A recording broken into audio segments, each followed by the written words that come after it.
Mais cette possibilité lui a été refusée, sous prétexte que Haïti, géographiquement, ne se situe pas en Afrique. Donc là, voilà encore un élément qui prouve, celui qui a posé la question, qui s'est déplacé, voilà encore un élément qui prouve la difficulté de ce retour, pour que ce retour ne soit pas seulement immatériel, spirituel, pour qu'il soit physique. Donc il y a, de mon point de vue, un travail, un plaidoyer à faire du côté haïtien, sans doute, pour essayer de faire comprendre aux diplomates eh bien, qu'il y a lieu d'envisager et de réviser la loi, les textes de l'Union africaine et qui empêchent Haïti d'être membre à part entière. Alors, il faut le souligner, alors qu'Haïti, dans ses travaux, notamment les travaux des diplomates, et aux Nations Unies et dans certaines instances internationales, je sais que pour faciliter la mise en place de l'Union africaine, bon nombre de ces travaux écrits par des Haïtiens, les textes, les archives, ont été consultés par les fondateurs de l'Union africaine. C'est-à-dire qu'il y a une appropriation aussi qui est faite du savoir, de l'expertise haïtienne.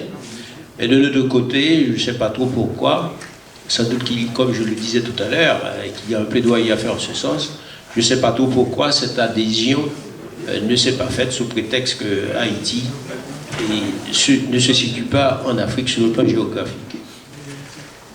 Permettez? C'est la dernière question, je pense. Oui, c'est la dernière parce qu'on va passer à la partie culturelle. Mais vous vouliez ajouter quelque chose comme ça? Voilà, je voulais juste ajouter que l'OUA, l'Union africaine, est financée à 100%, à 90% par les pays européens. Par conséquent, ceux qui sont là, les présidents africains pour prendre des décisions, ils doivent venir prendre des conseils.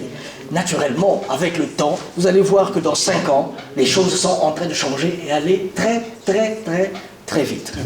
Alors, juste un petit élément pour en ce qui a trait bien sûr à ces Congos qui, on va dire, portent une image négative dans les milieux caribéens.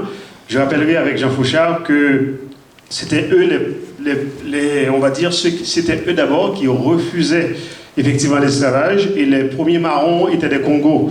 Ce qui signifie, comme l'histoire n'a pas été écrite par nous autres d'abord, donc ce n'est pas, on va dire, anodin que on dresse une image assez négative de gens peureux, etc., et de gens assez fébriles, alors pourtant, en fait, les premiers braves, si on peut le signaler, venaient effectivement de ce grand royaume Congo, qui aujourd'hui, en fait, a des pays qui en sont sortis, puisque ceux de l'Afrique centrale.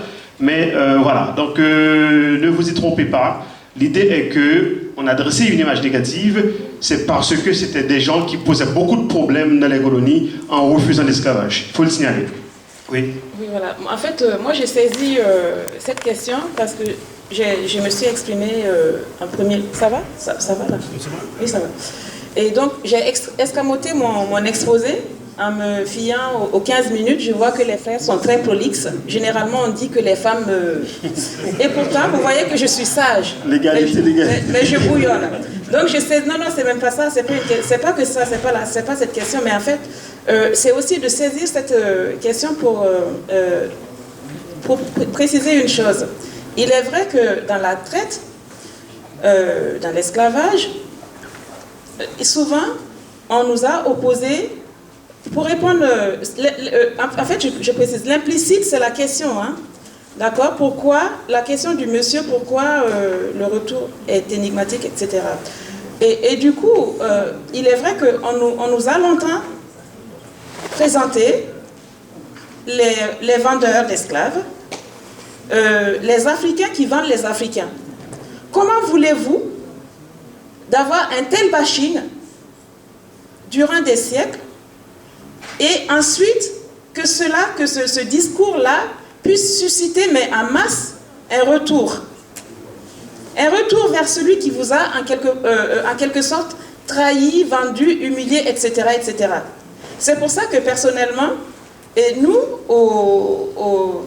en tous les cas, les idées qui sont les nôtres en tout cas, Ça consiste à ne pas nier une certaine implication, mais enfin, pas pour balayer d'un mot la question, mais en tous les cas, les gens ont quand même massivement été entre le 16e et le 19e siècle, parce qu'on n'oublie pas que ça continuait bien après sur les côtes de Mayotte, et même beaucoup principalement au Brésil. Qui dit Brésil dit également une migration qui est allée vers Haïti. Et donc ça, on est vraiment dans la traçabilité. Et c'est aussi ça qui fait que le peuple Congo homogène, en tous les cas, la population haïtienne est vraiment homogène parce qu'ils venaient vraiment bien de ces côtes-là, à partir du moment où l'esclavage était plus ou moins bouclé ailleurs et qu'il y avait des interdictions, même si. D'accord? Donc je pense que ça peut en tous les cas éclairer un petit peu sur la question de l'Africain, des derniers arrivants qui sont mal vus au niveau des autres, qui se disent, bah voilà, eux ils arrivent et nous on était déjà là. Il y a un groupe qui se forme et il y a des nouveaux qui arrivent. On a ça aujourd'hui encore. On a des Français de première, de dernière génération, etc., etc. On a des gens qui sont du bled, oui ou non, dans les banlieues. Nos jeunes, ils nous parlent de blédards, de blédiens. Parce qu'eux, ils étaient là. Et qu'est-ce qui les différencie?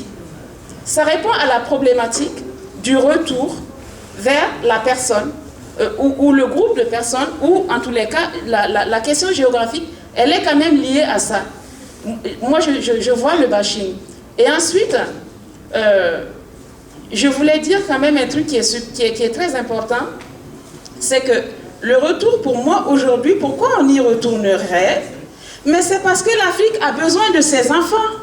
C'est pas plus compliqué que ça. Pourquoi on y retournerait? La question, ça serait vraiment pourquoi on n'y retournerait pas?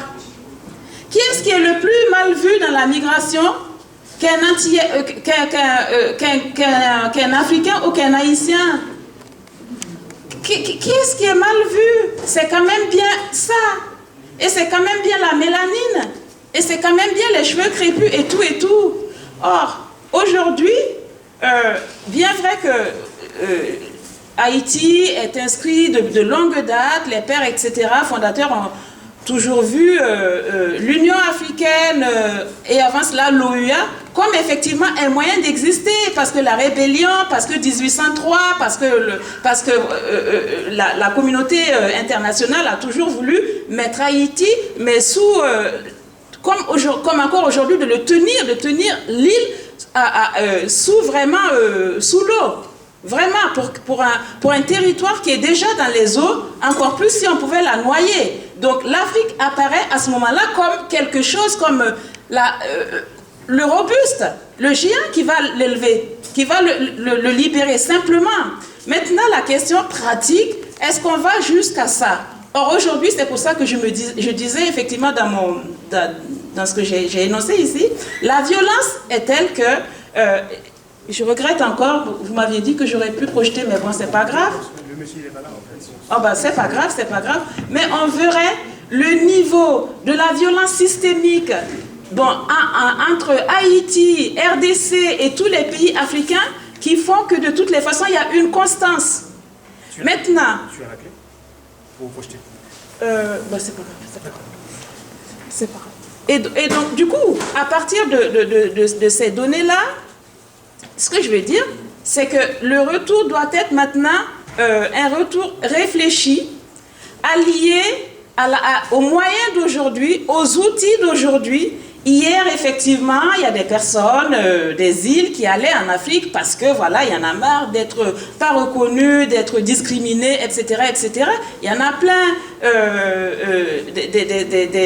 des gens de la diaspora qui sont retournés en Afrique. Mais aujourd'hui, moi, je pense que le retour, il doit être un retour, comme je dis, 2.0, 2.20, 2. Tout ce que vous voulez. S'il y a des informaticiens, des statisticiens dans la salle. C'est aussi une histoire de pouvoir... vivre, parce que l'Afrique a besoin de ses enfants. Il faut vraiment le dire comme ça. On ne va pas à l'immigration. Regardez par exemple, je prends l'exemple de l'Australie.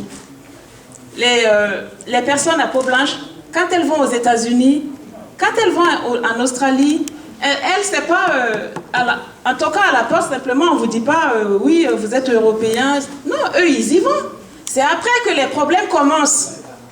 Ils ont l'avantage de se mouler dans la masse. Il faut que l'Afrique, que l'Africain comprenne où qu'il soit, que nous avons aussi des avantages. Donc que toute la diaspora retourne en Afrique. En Afrique, nous disposons de tout. C'est quand même bien chez nous qu'il y a les ressources qui font vivre le monde. C'est quand même bien chez nous qu'on a l'or, qu'on a le diamant, qu'on a l'uranium. Il n'y a pas de honte à être africain. Mais qu'est-ce que vous me racontez là de... oui, il est africain. Non, mais ça ne tient pas la route. C'est le discours qu'il faut déconstruire. C'est tellement le discours qu'il faut déconstruire qu'il appartient, et on est à l'université, il appartient à chacun d'entre nous, des cerveaux qui sont ici, de déconstruire et de reproduire ce discours-là. J'accepte qui je suis parce que je sais qui je suis. Et c'est pour ça que j'attire à moi. C'est pour ça que j'attire à moi l'autre qui vient chez moi nuitamment, mais pour voler mes affaires. Mais pour voler mon gaz, mon pétrole. Mais donc à un moment donné, si on est rejeté et que je veux protéger, j'ai besoin de qui pour protéger? Qui d'autre mieux que moi peut me protéger? Et moi, c'est toi. C'est toi que tu viennes de je ne sais pas, du Brésil ou autre. Donc, le dernier truc qui vraiment est en lien avec ça, c'est la place de la femme. Moi, je vous dis, tant que les étudiantes, elles étaient là, je ne les vois plus beaucoup. Merci d'être là. Mais en tous les cas, je pense qu'aujourd'hui, c'est vous qui portez la responsabilité plus que jamais de ce retour aux sources. Il ne faut pas le négliger. Il ne faut pas négliger le rôle de la femme du 21e siècle. Celle qui va s'impliquer dans tous les projets de recherche, en sciences, médecine, des projets, mais à la pointe. Ce sont les femmes qui vont faire ce travail-là. Donc, mes chères sœurs, prenez votre responsabilité. On ne naît pas par hasard à un siècle par hasard. Nous pensons en tant qu'Africains que nos morts ne sont pas morts. Nos morts ne sont pas morts. Et vous êtes là, prenez vos responsabilités. Prenez-les par la main s'il le faut. Ramenez-les en Afrique. Faites vos recherches. Nous, avec nos partenaires, on défend d'ailleurs un projet plus ambitieux que ce qui nous a été présenté avec les universités, etc. Mais c'est de se dire, moi, personnellement, on connaît tous le projet Erasmus.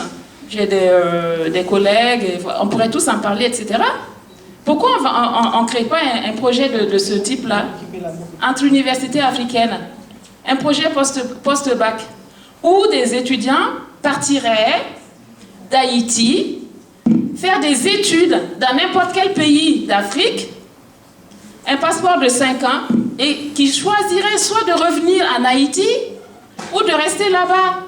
Mais pourquoi? Parce qu'ils sont chez eux, parce qu'ils sont à la maison, encore une fois à la maison, et que l'Afrique a besoin de tous ces cerveaux. Et donc, dans l'autre sens, qu'il y ait des étudiants africains qui aillent également dans les universités, de Pointe-à-Pitre, de Port-au-Prince, etc., etc.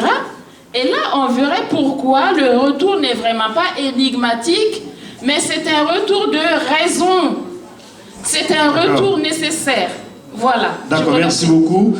Alors, moi, je ne veux léser personne. Il y avait une dernière question.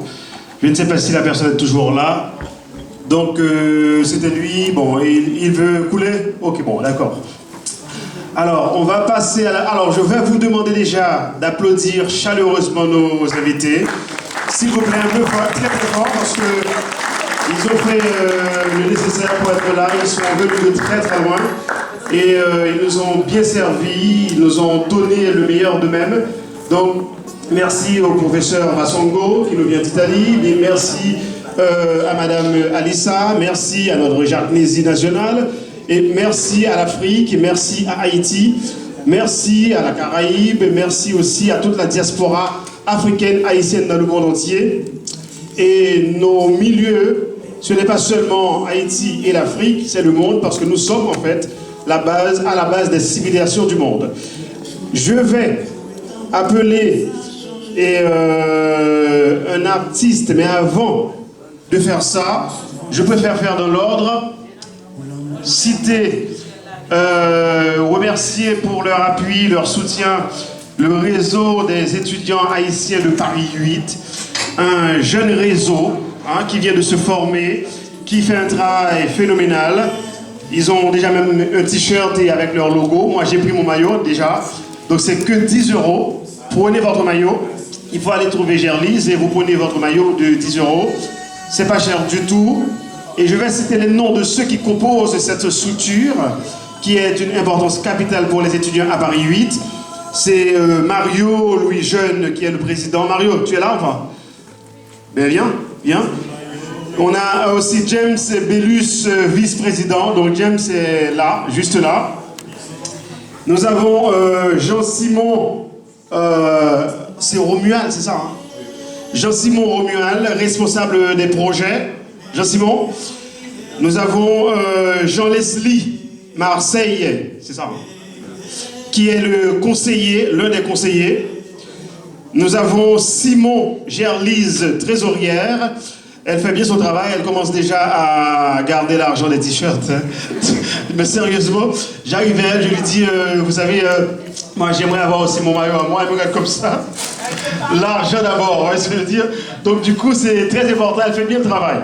Et puis nous avons Denis Val Hervé. Applaudissements s'il vous plaît pour eux, parce qu'ils font un travail formidable. Et puis nous avons Jafet, je ne connais pas le nom de famille. Donc voilà, qui est là aussi. Je passe la parole pour 1 minute seulement au président et puis après on arrête. Hein.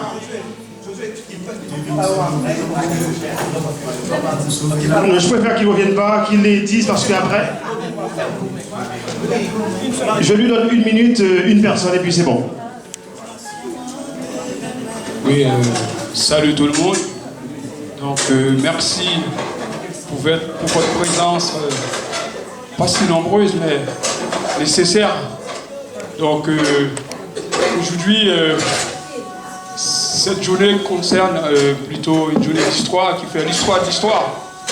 Souvent, nous avons étudié l'histoire, mais on ne fait pas de l'histoire de l'histoire.